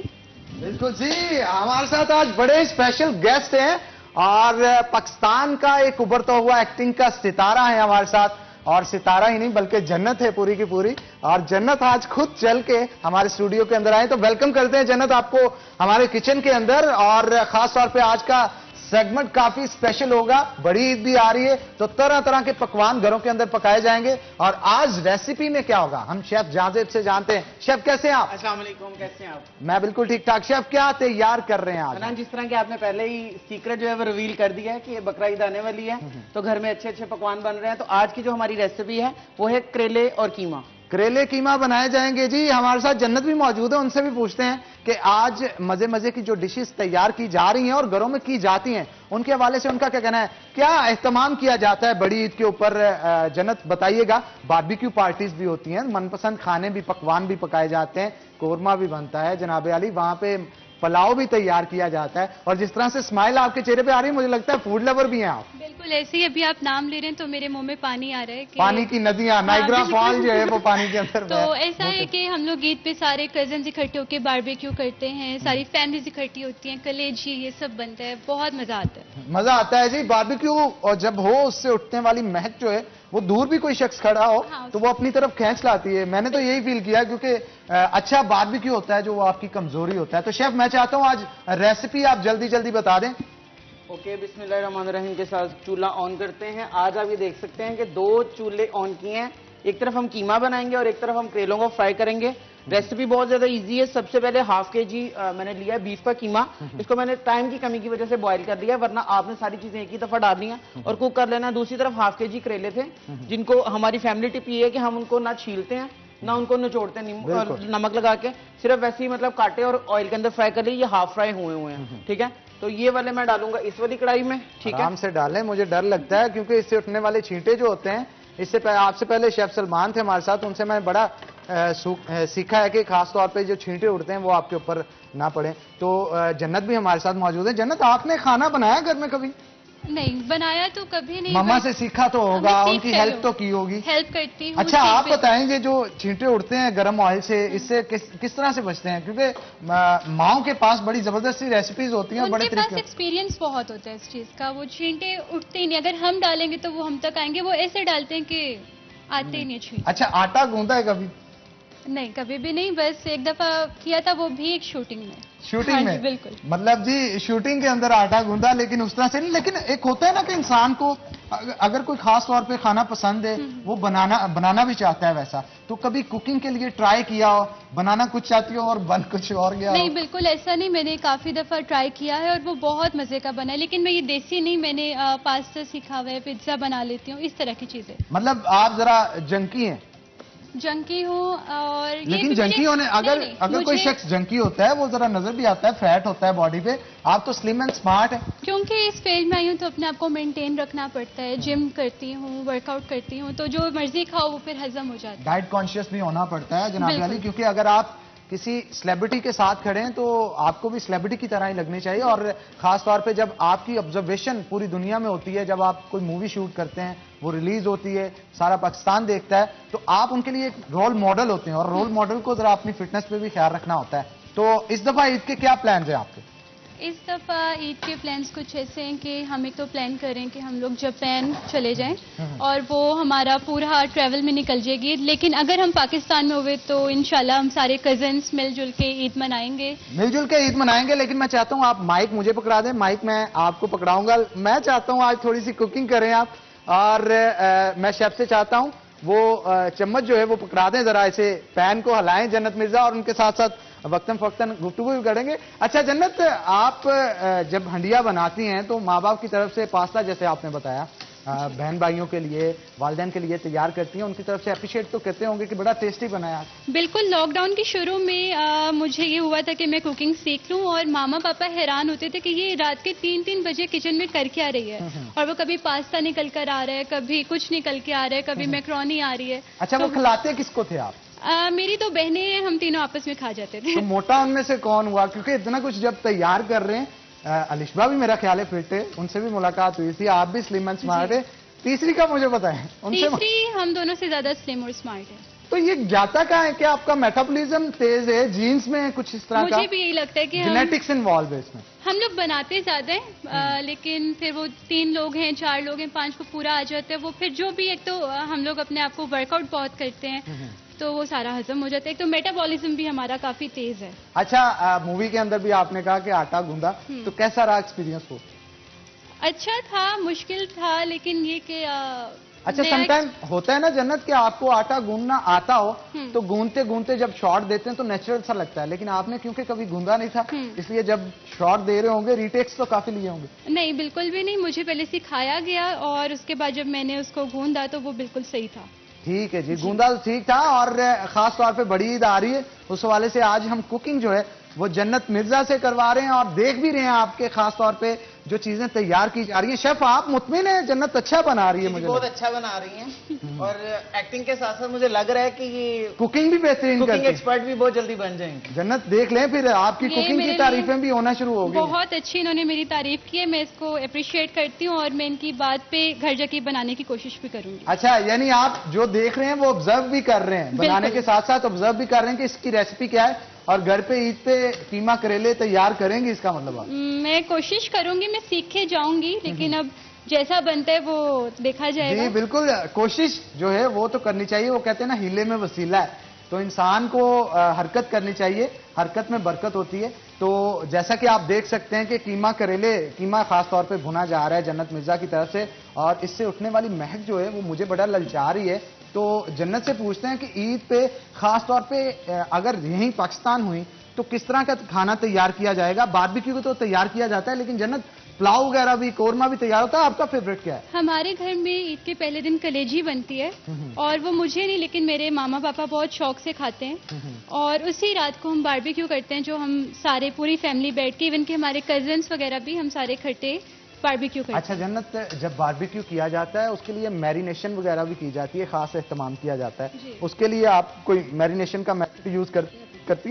नहीं, मैंने कभी नहीं किया, बट मामा करती हैं, और कभी पूछा भी नहीं, हम तो बस बैठ के खाते हैं। बैठ के खाते हैं? हम बस बैठ के खाते हैं। ठीक है जी, जंकी हैं, और खास तौर पे इनका कहना है कि खाने जो है वो तैयार करते हैं। तो मैं चाहता हूँ शेफ आप जरा संभाल लें, जन्नत को ज्यादा जो है हम तंग नहीं करेंगे, और काफी हद तक इन्होंने तैयार भी कर लिया है, और काफी मजेदार जो है वो तैयार किया है। अच्छा जन्नत, ये कहा जाता है कि हमारे फैसलाबाद के अंदर खास तौर पे जितने ज्यादातर लोग हैं वो कॉन्टिनेंटल या फिर इसके साथ साथ देसी फूड लवर होते हैं, तो आपके अम्मी अब्बू जो हैं वो भी देसी फूड लवर हैं या फिर ज्यादा वो भी? अम्मी अब्बू भी और हम तीनों बहनें भी, हमें देसी ज्यादा पसंद है, लेकिन ये कि हम लोग वीक में एक दफा वीकेंड पे जंक फूड खाते हैं, वरना वैसे हमारे घर में रोज देसी बनता है, देसी चिकन बनता है, हम वही खाते हैं। अच्छा, वैसे आपके अब्बू की जहाँ तक बात करूं, बड़े ही नफीस और अच्छे इंसान है, और ख़ास तौर पे जब बात आती है खानों के हवाले से, तो वो पुलिस ऑफिसर भी हैं, तो पुलिस ऑफिसर जो होते हैं वो देसी फूड लवर होते हैं, तो उनकी तरफ से कोई डिमांड नहीं की जाती, जन्नत आज कुछ ट्राई करवाएं, कुछ बनाएं आप? वो कहते तो हैं, लेकिन पता है हम जब भी किचन में जाते हैं, हम तीनों बहनों में से कोई भी, तो हमारे किचन में कैमरा लगा हुआ है, पापा की कॉल आ जाती है वापस आ जाओ, आग के पास नहीं जाना। आग के पास नहीं जाना, और मेरा ख्याल है हमने आज गलती की आपको आग के पास ले जाके। होंगे देख के कि मैं आज कोशिश कर रही हूँ। जी बिल्कुल खुश हो रहे होंगे। तो आज शेफ किसके अंदर बना रहे हैं, हबीब कुकिंग ऑयल में या आज हबीब कुकिंग ऑयल के अंदर है। रेसिपी में बहुत इजी सी बता देता हूँ। सबसे पहले हाफ कप कुकिंग ऑयल गर्म किया था, उसमें डाला था 1 कप प्याज स्लाइस में किया हुआ, और उसके साथ डाला था आधा चाय का चम्मच राई, आधा चाय का चम्मच सौंफ और चौथाई चाय का चम्मच अजवाइन। वो जरा थोड़ा सा सीजल हुआ तो उसके अंदर मैंने नमक डाला, नमक के साथ लाल मिर्च, कुटी लाल मिर्च, हल्दी और कीमा डाल के उसको भून लिया जी अच्छी तरह से और तैयार कर लिया। हबीब कुकिंग ऑयल के हवाले से आपको बताता चलूं कि विटामिन का ब्लेंड इसके अंदर मौजूद है, विटामिन ए, डी और ई मौजूद है, ओमेगा 3 फैटी एसिड और ओमेगा 6 फैटी एसिड भी इसके अंदर मौजूद है, डबल रिफाइंड तरीके से बनाया गया, फ्लॉ कैटलिस्ट भी है, और दिल वालों के लिए खास तौर पे हबीब कुकिंग ऑयल। और हबीब बनास्पति की बात की जाए 1% से भी कम ट्रांस फैट इसके अंदर मौजूद है, और अगर आप चाहते हैं कि अपनी हेल्थ को बेहतर रखें और लज्जत भी खाने की लें तो आपको हबीब बनास्पति का इंतखाब करना चाहिए। मैं चाहता हूं जन्नत मिर्जा आप चलें और चल के विराजमान हो, क्योंकि हमारे साथ एक और बड़े खूबसूरत यंग ट्रेडर के सरबराह हैं, वो आज मौजूद हैं, हाफिज साकिब वडाइल साहब। उनसे भी गुफ्तगू करते हैं खानों के हवाले से और उनकी जिंदगी के हवाले से, उनसे भी गुफ्तगू करेंगे और पूछेंगे कि वो क्या कहते हैं। आप साहब ट्रेडर तो हैं आप, और जितने भी यंग ट्रेडर्स हैं उनको लीड भी करते हैं आप, मुस्लिम लीग नून के रहनुमा भी हैं। खानों के हवाले से पहले बताइएगा क्या कहेंगे। बड़ी ईद भी आ रही है, कीमा करेले पक रहे हैं, बड़े बारीक लोग इसे खाते हैं, तो आपको पसंद है कीमा करेले? जी सबसे पहले तो हनान मैं आपका और सिटी 41 का बहुत मशकूर ममनून हूँ कि आपने मुझे मदऊ किया अपने मॉर्निंग शो में। तो बाकी जो बात हैगी है कि फूड के हवाले से तो बिल्कुल सही बात है जी। मैं चूँकि जट बरादरी से बिलोंग करता हूँ तो मैं बड़ा फूड लवर हूँ, बड़ा शौक से खाने खाता हूँ। मतलब देसी फूड मिल जाए, कोई भी फूड हो, चाइनीज मतलब झटके टाइप का कोई भी फूड मिले तो बड़े शौक से खाते। बाकी आगे ईद आ रही है तो आपको पता है कि फिर अब ये तसलसल जो है ये महीना 1.5 महीना तो वैसे ही चलता रहता है जी। तो इंशाल्लाह ताला इसको जो भी बनाएंगे खाएंगे, दोस्तों के साथ भी जो है पार्टी और जो ईद की जो है खुशियां इंशाल्लाह वो दुबाला करेंगे मिलकर। ईद की खुशियां दुबाला की जाएंगी, और वाकई दुबाला होती हैं जब दोस्त मिल बैठते हैं। वो कहते हैं ना, एक तो नशा होता है जो कि नौजवान नस्ल सच में मंशियात की तरफ लगी होती है, लेकिन मैं कहता हूं असल नशा वो है कि आप दोस्तों की गैदरिंग में हो, अच्छा खाना और गुफ्तगू चल रही हो। इस जैसा नशा आपको कहीं नहीं मिलेगा और इस जैसा सरूर आपको कहीं नहीं मिलेगा। और ईद के ऊपर ये सरूर काफी लिया जाता है। हमारे जो कल्चर है, जिस तरह का हमारे जो दोस्त अहबाब हैं और जिस तरह का हमारा फैसलाबाद का एनवायरनमेंट है, तो बैठकें जब लगती हैं बहुत सारी बातें भी होती हैं, गाने भी सुने जाते हैं, चाहे कोई सुर में है या बेसुरा है, तो माहौल को काफी अच्छे तरीके से एंजॉय किया जाता है। तो इस दफा की प्लानिंग्स क्या है? वैसे तो हनान हमारा जो है वो आप भी बखूबी जानते हैं कि सारा साल ही जो है ये नशा चलता रहता है, दोस्तों की बैठकें चलती रहती हैं। ये कमजोरी है हमारी, ये हमारी कमजोरी है, ठीक है। बाकी ये है कि फिर ये इस वक्त मैं समझता हूँ माशी की डिमांड भी है। हमें भी ऐसा नशा चढ़ा और इस नशे में हम ऐसे धुत हो चुके हैं कि हमारा इसके बगैर गुजारा भी नहीं है। तो इसलिए हम ये नशा डे बाय डे बढ़ा रहे हैं, चूंकि पॉजिटिवली जो है इसको हम लेते हैं ना। तो इसको हमारी, जैसे आपने पहले कहा कि नशा दूसरे वाला नशा नहीं है, ये गिराने का नशा है और एक दोस्ती का नशा है। अच्छा, एक सियासत का नशा भी होता है, वो भी आपको है? वो भी है हल्का फुल्का सा, उसका भी सूर कभी। हमारे साकिब वडाइल साहब जी एमपीए के कैंडिडेट भी हैं और मुस्लिम लीग नून से इनका ताल्लुक है, मुस्लिम लीग नून के सीनियर रहनुमा भी हैं। तो क्या कहेंगे इस हवाले से आप? टिकट्स के हवाले से काफी नाला नजर आते हैं मुस्लिम लीग नून के कुछ कैंडिडेट्स। उनका कहना है कि जिनको हकीकत में नौजवान क़यादत को आगे लाना चाहिए था, उन्हें इग्नोर किया जा रहा है। ना बिल्कुल दुरुस्त बात है ये। मेरे ख्याल से हमारी पार्टी लीडरशिप को सोचना पड़ेगा आइंदा जो आने वाला टाइम है। बल्कि 2018 में भी मैंने टिकट अप्लाई किया था। तो नौजवान हम बात तो करते हैं यंगस्टर्स की कि यंगस्टर्स को आगे लेके आएँ और मुल्क की भागदौड़ जो है इनके हवाले करें, ये संभालें। भी मौका भी तो फराहम करना चाहिए इनको आगे लेकर जो है। अब देखें जो गवर्नमेंट अब चल रही है, मैं पीटीआई की बात करूंगा, रूरल गवर्नमेंट चल रही है, उसमें भी आप देखें कि भी यंगस्टर आपको कोई नजर नहीं आएगा। उसमें भी आपको वो जो पहले लोग काफ लीग में थे, पीपल्स पार्टी में थे, हमारी जमात पाकिस्तान मुस्लिम लीग पहले ये कहा जाता था कि नई नौजवान की आदत लाएंगे, लेकिन असल में प्राइम मिनिस्टर साहब का यही नारा था ना कि नए नौजवान लड़कों को जो है मौका दिया जाएगा। ऐसा कोई पुराना पाकिस्तान चल रहा है, बल्कि उससे भी पुराना चल रहा है। तो किसी भी नए बंदे को मौका नहीं दिया गया। ये बदकिस्मती है हमारी पाकिस्तान की सियासत की लीडरशिप ये सोचती ही नहीं है कि हम नौजवान जो लड़के हैं इनको मौका दिया जाए, पढ़े लिखे हैं, कॉम्पिटेंट हैं, कारोबारी। ये सोचा नहीं जा रहा, बस ये सोचा जा रहा है कि भी बरादरीज़म को देखा जा रहा है, बड़े घरों को देखा जा रहा है, कौन लोग हैं, फैमिली कौन है, वडेरों को, वही कल्चर चल रहा है। कोई तब्दीली नहीं है ना सियासी तौर पर और मुल्की तौर पर, तो आप देख ही रहे हैं सारी। मुल्की तौर पे अगर पाकिस्तान तहरीक-ए-इंसाफ का ये हाल है, नून लीग का ये हाल है, तो आखिरकार नौजवान नस्ल जाएगी कहाँ? नौजवान नस्ल फिर आपको मैं क्या बताऊं कहां जाएगी? जहां पे जा रही है वो आपको सबको पता है कहां पे जा रही है। मेहनत कर रही है और मेहनत जो है उसका फल एक ना एक दिन तो पाकिस्तान में तेरी इंशाल्लाह खैर नहीं मिल रहा पाकिस्तान, लेकिन मायूसी गुनाह है। हम मुसलमान हैं, कलमा गो है, अल्हम्दुलिल्लाह रब्बिल आलमीन, हमारा ईमान है कि मायूसी गुनाह है। मेहनत का सिला जरूर मिलता है, मिलेगा। और बल्कि मैं उससे भी एक बात जो है आगे बढ़ाऊं कि हनान भाई जो है, जो इंसान अल्लाह ताला के जिस हाल में अल्लाह पाक रखे उसमें खुश रहता है, वो ही उसकी मेहनत का सिला होता है। तो मैं भी खुश हूं अल्हम्दुलिल्लाह रब्बिल आलमीन, अल्लाह ताला की इताअत। अच्छा, जब आपने कहा ना मैं खुश हूं, तो मेरे ज़हन में फट से सवाल आया कि आप यंग ट्रेडर्स के सदर भी हैं, तो मैं पूछता हूं कारोबारी लिहाज से खुश हैं?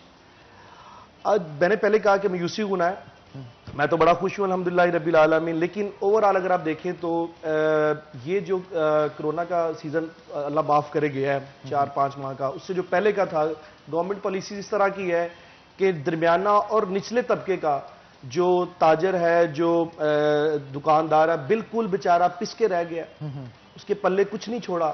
कोई ऐसी पॉलिसी गवर्नमेंट लेवल पे नहीं बनाई गई कि जिसपे दरमियाने और छोटे लेवल के ताजर को किसी भी तरह से फैसिलिटेट किया जाए। कोई ऐसी पॉलिसी अभी तक ना आपने देखी है, क्योंकि आप मीडिया से ताल्लुक रखते हैं, सारा दिन आपका भी ताजर कम्युनिटी के साथ राब्ता रहता है। हम भी इसी माशरे में कारोबार कर रहे हैं, देख रहे हैं। बड़े चिल्ला रहे हैं जी, बड़े परेशान हैं, चीखें निकाल दी हैं जी, चीखें निकाल दी। जन्नत भी हमारे साथ मौजूद है। जन्नत, क्या कहेंगी आप, खास तौर पे हमारी पॉलिटिक्स की बात की जाए, मुल्क की सूरत-ए-हाल की बात की जाए, आप क्योंकि मूवी भी करके आई हैं, वहाँ पे और भी बहुत सारे एक्टर्स थे, तो जब मुल्क की सूरत-ए-हाल पे गुफ्तगू होती है या गवर्नमेंट के ऊपर गुफ्तगू होती है, तो वो क्या कहते हैं? मुतमिन है पीटीआई से? कुछ लोग मुतमईन हैं, कुछ लोग नहीं है, और हर किसी का अपना ओपिनियन होता है हर चीज़ को लेके। तो मेरी नज़रों में तो दोनों ही मतलब पैरेलल, कोई खास फायदा नहीं पहुंच रहा ना नून लीग से, ना पाकिस्तान तहरीक-ए-इंसाफ। फिलहाल तो जिन हालात से हम गुजर रहे हैं कोरोना की वजह से, तो अभी तो हमें, लेकिन आपका शूट जो था मूवी का, वो तो कोरोना से पहले था ना? हाँ, वो पहले था, तो बट मैं उस सूरत-ए-हाल के हवाले से बात कर रहा हूं। वहाँ पे बहस शुरू होती है, लेकिन कुछ हक होते हैं नून हक में होते हैं नून लीग के, और कुछ ऑब्वियसली बात है, हर किसी का अपना ओपिनियन होता है। ठीक है। हमारी जो इंडस्ट्री है, खास तौर पे एक्टिंग के हवाले से अगर देखा जाए, आप अगले 5 साल में कहां पे स्टैंड देखती हैं उनको, इंडस्ट्री को? जिस तरह से अब आजकल मूवीज भी बहुत अच्छी आ रही हैं, हर चीज़, हमारी म्यूजिक इंडस्ट्री बहुत ग्रो कर रही है, तो मुझे ऐसा लगता है कि हमें आगे जाके बॉलीवुड या इंडिया पे रिलाई नहीं करना पड़ेगा। बिल्कुल नहीं करना पड़ेगा। हमारी अपनी इंडस्ट्री इतना ग्रो कर रही है कि लोग इसे ही शौक से देखेंगे। अच्छा, एक चीज बहुत देखने को मिलती है कि हमारे पाकिस्तान के अंदर एक्टिंग स्किल्स बहुत सारे लोगों के पास हैं, टैलेंट बहुत ज्यादा है, लेकिन अल्टीमेटली जब फार मुस्तफा आए थे कोरोना से पहले फैसलाबाद, मेरा उनके साथ जब इंटरव्यू हुआ, उनसे मैंने पूछा कि आखिरकार क्या वजह है, आप मूवीज बहुत अच्छी बना रहे हैं और आपका कहना है कि हमारे पास इंडिया से ज्यादा मंजे हुए कलाकार हैं, इसके बावजूद बिजनेस क्यों नहीं इतना कर पाती? तो उनका कहना था कि वहां पे सिनेमास की तादाद हजारों में है, हमारे कोई 100-150 है पूरे पाकिस्तान में सिनेमा, तो जितने ज्यादा सिनेमा में लगेगी उतनी ज्यादा अर्निंग होगी, और सिनेमास की तादाद भी यहाँ पे बढ़ाने की जरूरत है। एंटरटेनमेंट के लिए लोगों को ज्यादा से ज्यादा मौके देने चाहिए, टैक्स कम करने चाहिए एंटरटेनमेंट के ऊपर, ताकि लोग जो हैं इस इंडस्ट्री को बूस्ट कर सकें। तो जन्नत, एक ब्रेक लेंगे, ब्रेक के बाद दोबारा हाजिर होंगे, आपके साथ गुफ्तगू जारी रहेगी। तो नाज़रीन, ब्रेक लेंगे, ब्रेक के बाद दोबारा आते हैं, कहीं मत जाइएगा, हमारे साथ रहिएगा।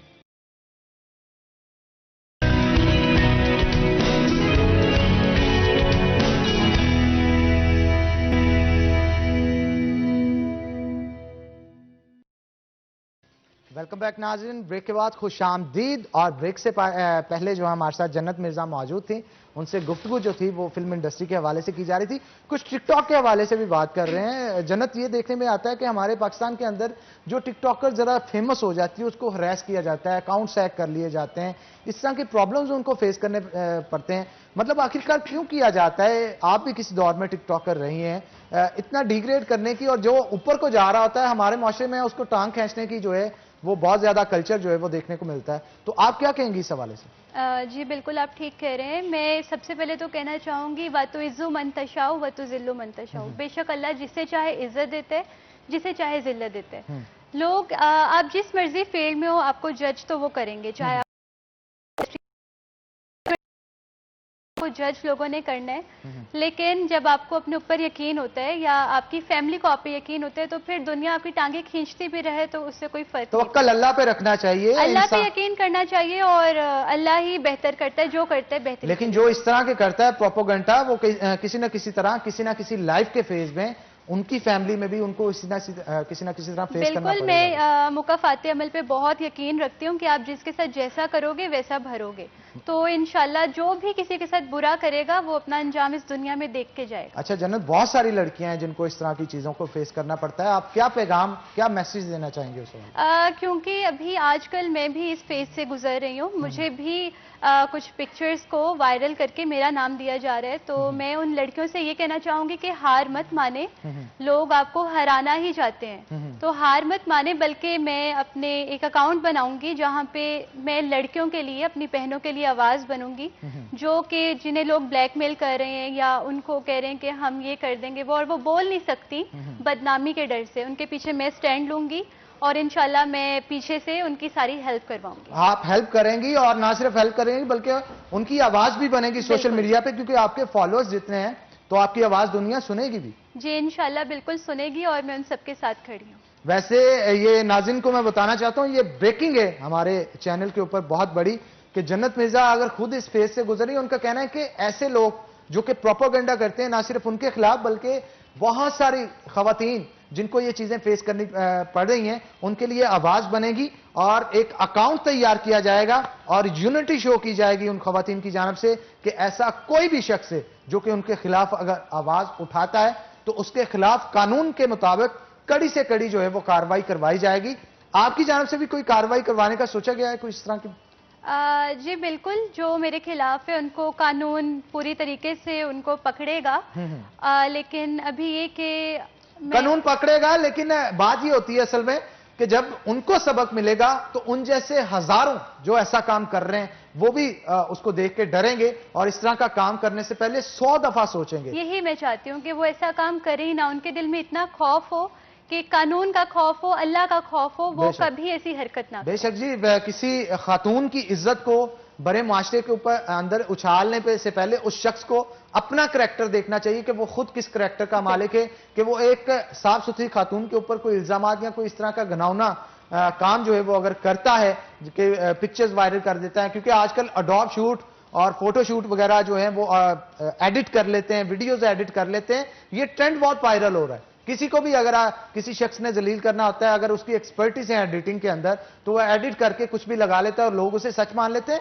इस हवाले से भी पैगाम दें आप कि सोशल मीडिया के ऊपर जो कुछ देखा जाता है वो सच नहीं होता। बिल्कुल, सोशल मीडिया पे आप वही देखते हो जो आपको दिखाया जा रहा होता है, आप पीछे की कहानी नहीं जानते, पीछे क्या हो रहा है, जो आपको स्क्रीन पे नजर आ रहा है बस वही है। और उसका मैं ये कहूंगी कि आजकल तो एक एडिटिंग ऐप है फेक डीप के नाम से, आप उसमें वीडियोस एडिट कर लेते हैं, आप मेरा चेहरा कहीं भी लगा सकते हैं, आप अपना चेहरा किसी भी फिल्म के एक्टर पे लगा सकते हैं, तो अवाम आहिस्ता आहिस्ता इसको समझना शुरू कर देगी। अच्छा, ये भी जन्नत एक बहुत बड़ा प्रॉब्लम है कि ऐसे ऐप जो हैं बहुत सारे लोगों की नजरों से नहीं गुजरते और उनको पता भी नहीं होता कि इस तरह भी किया जा सकता है। इसीलिए अगर किसी की तस्वीर आप सब उठा के किसी के और के चेहरे पे लगा दी जाए तो यूं महसूस करते हैं जैसे वाकई में ये सच की वीडियो है या सच की फोटो है।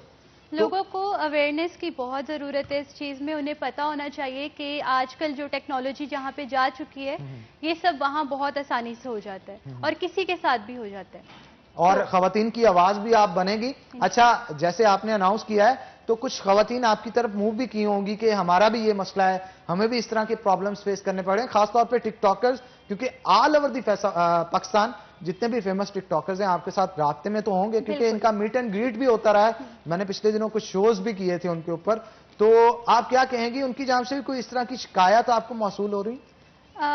मेरे साथ होने से पहले कुछ और टिकटॉकर्स के साथ ये सब हो चुका है और मैंने उन सबसे बात भी की है, उन सबसे पूछा है कि आपको क्या लगता है ये क्या पीछे क्या हो रहा है, और हम इंशाल्लाह सब मिल के इकट्ठे होके इसके खिलाफ कानूनी कार्रवाई करेंगे। ये एक स्पेसिफिक कोई ग्रोह लगता है जो कि ब्लैकमेल टाइप है और ब्लैकमेल कर रहा हो? बिल्कुल, मैं आपको बताती हूँ, टिकटॉक के खिलाफ इस वक्त कुछ एजेंसीज अलर्ट हुई हुई हैं और वो टिकटॉक को बैन करवाने के लिए। वो तो टिकटॉक तो बैन होना एक अलग चीज है, लेकिन ये काम कर कौन सा रहा है, कौन से शख्स हैं जो कि इन्वॉल्व हैं इस चीज के अंदर, उनको कानून के मुताबिक कानून की गिरफ्त में लाना चाहिए ताकि उनको सजा मिले। तो नाज़रीन, ब्रेक लेंगे, ब्रेक के बाद मजीद गुफ्तगू जन्नत और हमारे साथ हाफिज साकिब वड़ाई साहब मौजूद हैं, उनसे करेंगे। तो ब्रेक लेंगे, ब्रेक के बाद दोबारा हाजिर होते हैं, कहीं मत जाइएगा।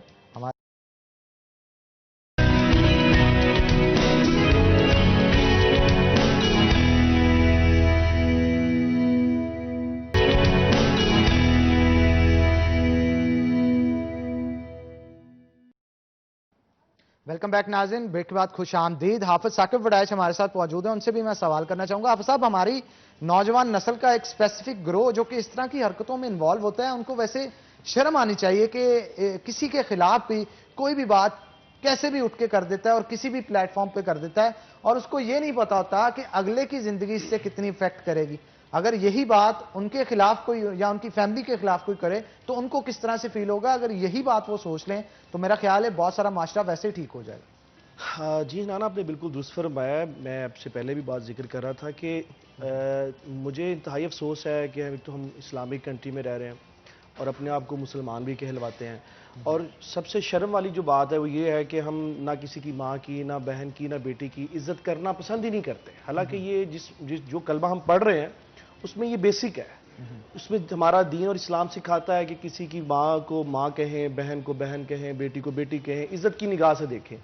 अब समझ नहीं आती ये कौन गिरोह है और ये कौन, मैं कहता हूँ मुश्तंडे लोग हैं कि जिन्हें इस चीज ये काम करने से क्या तस्कीन मिलती है, क्या हासिल होता है, और आप में ये जुर्रत भी नहीं है कि अगर आप किसी की माँ बहन या बेटी के बारे में ये काम करते हैं या इस तरह का कोई भी हरकत करते हैं, घिनौनी जिसे हम कहते हैं, तो आप फिर सामने आगे खड़े भी क्यों नहीं होते? आप पर्दे के पीछे छुप जाते हैं और आप एक कमजोर तो वो है ही, क्योंकि फेक चीजें हैं सारी, ओरिजिनल चीज तो है कोई नहीं उनके पास। तो ये कमजोरी की सबसे बड़ी अलामत है कि आप छुप जाना। शरारत, जो शैतानी शरारत मैं ऐसे बल्कि कहूंगा, और ये शैतानी चेहरे वाले लोग ही कर सकते हैं ऐसे, क्योंकि जो शैतानी सोच रखते हैं, जिसको किसी औरत की इज्जत का इल्म नहीं होता, इस तरह के घिनौने इल्जाम लगाना और ये हरकतें करना, मैं कहता हूं इससे घटिया काम तो वो कुछ और कर ही नहीं सकता। ये देखें, कोई शक नहीं, आपसे मैं बिल्कुल एग्री करता हूं आपकी इस बात से। गुजारिश सिर्फ इतनी है कि हमारे चूंकि अदारे मौजूद हैं, हमारे पास साइबर क्राइम है, विंग है इसका, FIA का, मैं कहता हूं इनको स्ट्रॉन्ग करने की जरूरत है। आप 2-4 बड़े जो ऐसे ग्रोह इनको पकड़े, इनको निकेल डालें। बात काट रहा हूं, मतलब ये इस चीज का वेट क्यों करते हैं कि जिसके साथ ज्यादती हुई वो आके एप्लीकेशन दे? आप सोशल मीडिया को ऑब्जर्व कर रहे हैं। बिल्कुल बिल्कुल। अगर हमारे पाकिस्तान के प्लेटफॉर्म से किसी भी जगह से कोई अनएथिकल वीडियो किसी की भी डालता है, चाहे वो मेल हो फीमेल हो, ठीक है ना, उसको पकड़ना चाहिए, उसके खिलाफ कार्रवाई होनी चाहिए। मैं यही तो कह रहा हूं, ये हमारी बदकिस्मती है। हमारे अदारों को स्ट्रॉन्ग, आप देखें ना, अदारा मौजूद है, काम नहीं हो रहा उसके ऊपर। आपने जैसे कहा कि अभी जब तक एप्लीकेशन मूव ना करे तो आप लोग इंतजार भी कर रहे हैं। आप भाई अब देखें, 24 घंटे आप ऑब्जर्व कर रहे हैं, आपके बहुत सारे ऑफिसर जो है आपके विंग बने हैं, आप उसको ऑब्जर्व कर रहे हैं। जो बंदा ऐसा देख रहे हैं कि ये शर्मनाक हरकत करी जा रही है, खातून हो या मर्द हो, कोई भी हो, उसे आप पकड़ें, कानून के कटहरे में लेके आए, उसको सख्त से सख्त सजा दें, ताकि आइंदा कोई बंदा जो जुर्रत ना कर सके किसी की मां बहन बेटी के साथ ऐसी जो है शर्मनाक हरकतें करने की, उसकी वीडियो वायरल करने की, जो फेक है सारी, वो तस्वीर हो, कुछ भी सूरत में हो। आप ये काम देखिए, आपने और मैंने नहीं करना। आप जो काम कर रहे हैं आपने यही काम करना है। आप लोगों को अवेयरनेस दे रहे हैं अपने मीडिया चैनल के जरिए। हम लोग भी चूंकि अवामी लोग हैं, बिजनेसमैन है, तो हर अपने तबके में बैठ के बात करते हैं, लेकिन जो अदारे बनाए गए हैं ये काम उन अदारों का है।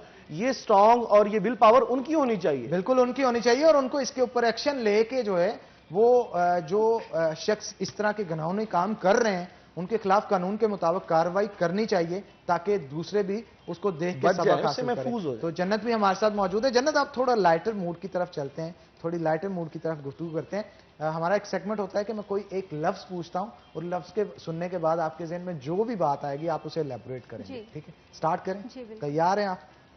तैयार? बिल्कुल तैयार है जी। जन्नत मिर्जा, स्टार्ट करते हैं। शहर फैसलाबाद शान, शान है पाकिस्तान की शान, पाकिस्तान की शान है जी। और जन्नत मिर्जा का भी ताल्लुक फैसलाबाद से, तो कैसे नहीं पाकिस्तान की शान होगी। तो आप क्या कहेंगे वालदैन के हवाले से? वालदैन का कोई नेमुल बदल नहीं, बिल्कुल कोई उन्हें रिप्लेस नहीं कर सकता, उनकी जगह कोई भी नहीं ले सकता। और वालिदैन बहुत बड़ी नेमत है और वही आपका कह लें कि ठीक है, सब कुछ है, वालिदैन, अल्फाज नहीं है उनके लिए, अल्फाज नहीं है मेरे अल्फाज पास, नहीं है, और बिल्कुल जो होने उन्हें भी बयान चाहिए। कर जैसे सकते। आपके वालिद अंजुम साहब है, मैं वक्तन फवक्तन उनकी तारीफ करता रहता हूँ, बड़े कॉम्पिटेंट ऑफिसर भी हैं और इसके साथ साथ बतौर वालिद भी बहुत अच्छा जो है वो करते हैं, क्योंकि उनसे जब बात होती है तो वो जिस तरह से आपके बारे में, अपनी जो बेटियों के बारे से फख्र से बात करते हैं तो बड़ा अच्छा महसूस होता है। शान या फिर मोमर राना? शान। शान। सलमान खान, शाहरुख खान? सलमान खान। रीमा जी, मीरा जी? रीमा। फवाद, मिकाल? फवाद खान। फवाद खान। और ट्रैवलिंग? हॉबी। हॉबी। और favourite destination? Switzerland. Switzerland. Switzerland में कोई स्पेसिफिक पॉइंट? मैं एक दफ़ा गई थी, छोटी सी थी तब, देखा नहीं। अभी मामा कहती हैं कि यहाँ भी हम गए हैं, वहाँ भी गए हैं, तो कोई पूरा स्विट्जरलैंड देखना है मुझे। पूरा स्विट्जरलैंड पूरा देखना है। स्विट्जरलैंड। तो शादी के हवाले से क्या कहेंगे, कब तक प्लानिंग है? क्योंकि आप एक्टिंग भी कर रही हैं और एक्टिंग के साथ साथ बहुत सारे बंदे को पर्सनल लाइफ के भी हवाले से होते हैं, तो माँ बाप को खास तौर पे फिक्र होती है कि बच्चों की शादी कर दी जाए। कोई प्लानिंग है आपकी आगे? नहीं, फिलहाल तो कोई प्लानिंग नहीं है। अभी कंसंट्रेट जो है वो फ्यूचर पे किया जा रहा है। कैरियर पे अपने ध्यान दूंगी, पहले काम करूंगी फिर शादी। कोई नए आपके प्रोजेक्ट्स आ रहे हैं अपकमिंग? जी बिल्कुल, अभी एक तो आ चुका है रिसेंटली, शायर गाना आया है मेरा, और वो माशाल्लाह से बहुत अच्छा गया है और बड़ा पॉपुलर हुआ है। बहुत पॉपुलर हुआ है, ट्रेंडिंग पे रहा है वो 12 दिन तक, जो कि बहुत बड़ी बात है। नंबर 1 पे रहा है वो। और इसके अलावा मैं एक फिल्म कर रही हूँ सैयद नूर सर की, और वो इंशाल्लाह भी उसकी शूटिंग रहती है, जैसे वो कंप्लीट होगी। कोरोना की वजह से डिले? कोरोना की वजह से डिले हो गई। अच्छा, क्या कहेंगी, शादी पसंद की होगी या अरेंज मैरिज होगी? Arrange marriage. अरेंज मैरिज, वालिदैन की पसंद से, और जिसके वालिदैन इतने अच्छे हों फिर उनकी बात तो माननी चाहिए, वो कभी भी कुछ बुरा नहीं सोचेंगे। कोई भी माँ बाप अपनी औलाद के लिए बुरा नहीं सोचेगा। Favourite singer? आतिफ असलम। वो आपके घर आए थे इसलिए? शायद नहीं, वैसे भी उनकी आवाज पूरे पाकिस्तान में आतिफ असलम, वैसे बाहर काफी सारे हैं। मतलब आपके फेवरेट आतिफ हैं? आतिफ असलम हैं, और बड़े वर्सटाइल हमारे सिंगर हैं, और एक्टिंग में भी उन्होंने अपना रंग दिखाया है, तो इस वजह से कोलैबोरेशन थोड़ी आपकी ज्यादा होगी। आतिफ जब आपकी तरफ आए थे, कोई गाना सुना उनसे फेवरेट अपना? नहीं, उन्होंने सुनाया नहीं। सुनाया, लेकिन आपने कहा था। हमने कहा भी नहीं, उन्होंने सुनाया भी नहीं। किस तरह की गुफ्तगू हुई उनसे, मतलब क्या सवाल जवाब हुए उनसे? उनकी पर्सनैलिटी बहुत अच्छी है और वो बहुत हम्बल है। यानी लोग समझते हैं कि जिनके पास इतना फेम हो, इतना पैसा हो, वो गरूर होता है उनमें, लेकिन वो जब घर आए बहुत हम्बल थे, बहुत प्यार से सबसे मिले, और बहुत अच्छा लगा उनसे मिलके। आपका पैशन? एक्टिंग। एक्टिंग आपका पैशन है। आपकी खास तौर पे बात की जाए मशगले को लेके, एक तो एक्टिंग है ना आपका पैशन, एक मशगला होता है जो घर पे बंदा कोई ना कोई करता है टाइम पास करने के लिए, जैसे आप टिकटॉक बनाते थे, टिकटॉक से हटके मैं कहूंगा कोई मशगला अगर आपका है? यही है, एक्टिंग है, शूट्स कर लेते हैं और घर शॉर्ट वीडियोस बना लेते हैं। शॉर्ट वीडियोस बना लेते हैं। आजकल मैं यूट्यूब पे व्लॉगिंग स्टार्ट कर रही हूँ, तो इंशाल्लाह वहाँ पे अब टाइम लगेगा। शेफ से भी पूछता हूँ, शेफ साहब कहाँ पहुंच चुका है काम हमारा? कीमा करेले जो हैं, कीमा करेले अल्हम्दुलिल्लाह डन हो चुके हैं, सिर्फ डिश आउट करने हैं, और डिश आउट करने से पहले इसके ऊपर हरा धनिया, हरी मिर्च और अदरक जूलियन डालूंगा, और फिर अगली ब्रेक में आपके सामने डिश आउट। बिल्कुल, अगली ब्रेक नहीं है जनाब, वक्त कम रह गया, आप प्रेजेंट करें इसे और दिखाएं ताकि हम ऑडियंस को दिखा सकें कि हमने आज क्या तैयार किया है। तो जब तक आप प्रेजेंट करते हैं, जन्नत मिर्जा से गुफ्तगू मजीद कर लेते हैं। जन्नत मिर्जा, कुछ क्वेश्चंस करूंगा रैपिड फायर, और 3 ऑप्शंस दूंगा या 2 ऑप्शंस दूंगा, उसमें से आपको जवाब देना होगा। अगर आपको मूवी में काम करना पड़े तो किसके साथ आप करेंगी? फहद मुस्तफा, मिकाल या फिर फवाद? फवाद खान। 3 आपके पास एक वैक्सीन है कोरोना के हवाले से, मतलब 3 लोग कोरोना के पेशेंट्स हैं, उनमें तशखीस हो चुकी है, वायरस आ चुका है कोरोना का, आपके पास एक वैक्सीन है, किसी एक को लगानी होगी उनके में से, किसे लगाएंगे? मोमर राना को, शान को या फिर साउद को? अगर मैं ऐसे नाइंसाफी किसी के साथ नहीं करूंगी, मैं उसे तोड़ के फेंक दूंगी। अरे एक जिंदगी आप बचा सकती हैं, आप कैसे तोड़ के फेंकेंगी उसे? अगर ऐसे तो तीनों नहीं, बल्कि मैं एक को लगाऊंगी, वो रिकवर कर जाएगा, उसकी एंटीबॉडीज लेके वो दूसरे को दूंगी, उसकी एंटीबॉडीज। जन्नत हाजिर दिमाग भी है इसके साथ साथ, सिर्फ यही नहीं कि एक्टिंग में अच्छी है बल्कि हाजिर दिमाग भी है, तो अच्छी सोच रखती हैं। टाइटैनिक पे आप जा रही हैं और 2 टिकट्स हैं आपका, सवार होने लगी हैं। वहां पे कुछ लोग खड़े हैं, उनमें से किसको साथ लेके जाना चाहेंगी? हमारे कुछ सियासतदान हैं, शेख रशीद है, राना सनाउल्लाह है और फवाद चौधरी, किसे लेके जाएंगे? शेख रशीद। शेख रशीद, उसकी कोई खास बात है? वो मेरे फेवरेट हैं, मुझे उनकी पर्सनैलिटी बहुत पसंद है, बहुत शुगली से बंदे हैं, अच्छा लगता है उन्हें देख के। अगर डू इट आपको गाना पड़े तो किस फीमेल सिंगर के साथ आप गाना पसंद करेंगी? आयमा बेग के साथ या कोई आपकी पसंदीदा सिंगर? हदीका वैसे- कियानी हो गए।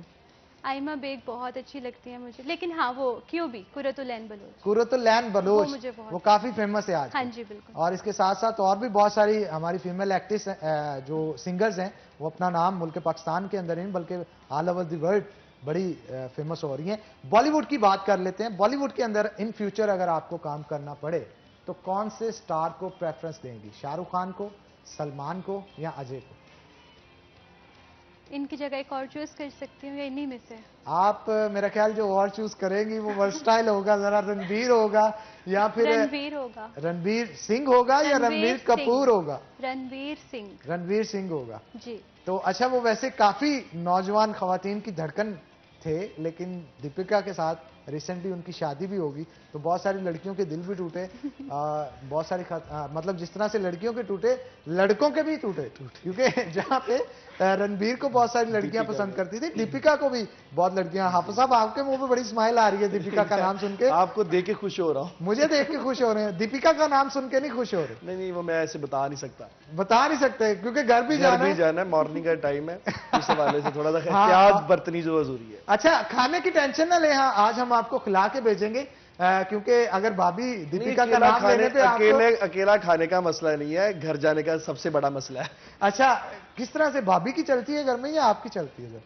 नहीं, अब मैं यहाँ तो बैठ के ये बताऊं, चूंकि वो देख रही उनकी चलती है। तो अच्छा, इतने सियासतदान है जन्नत, मैंने जिनसे भी बात की ना, दो चीजें उनकी कॉमन थी।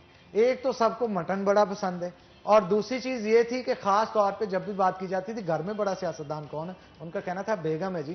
यानी मुझे यूं महसूस होता था घर से सियासत सीख के बाहर कर रहे हैं। देखिए, वहां पे उनकी सदा की हुक्मरानी है, ठीक है, तो और उनकी हुक्मरानी जस्ती भी है, हुक्मरानी हो जी, उसके फिर ताबे रहना चाहिए। बिल्कुल जी, ताबे रहना चाहिए। तो हमारी डिश जो है आज की, कीमा करेले तैयार हो चुके हैं। मैं चाहता हूं कैमरामैन उसे दिखाए और ऑडियंस देख सके। बड़ी शेफ जबरदस्त खुशबू है जो कि आ रही है, और शो के खत्म होने के बाद इसे ट्राई भी करेंगे। तो हाफिज साकिब वड़ैच साहब हमारे साथ मौजूद थे। हाफिज साहब, आपका बहुत शुक्रिया आज के शो के अंदर आने के लिए। जन्नत मिर्जा, आपका बहुत शुक्रिया आज के शो में आने के लिए, और खासतौर पर आपने जो खवातीन के लिए आवाज उठाई है उसके लिए मैं सैल्यूट पेश करता हूं आपको, क्योंकि आप ही नहीं, बहुत सारी खातून इस वक्त ऐसी है खवातीन जिनको इस वक्त सहारे की जरूरत है, और आप उनका सहारा बने। और हम चाहते हैं इस तरह के जो शैतान लोग हैं उनका जरा चेहरा जो है वो रिवील किया जाए। तो इसी के साथ नाज़रीन, आज के प्रोग्राम से अपने मेजबान हन्नान बुखारी को दीजिए इजाजत। इंशाल्लाह कल होगी आपसे मुलाकात, तब तक के लिए अल्लाह हाफिज।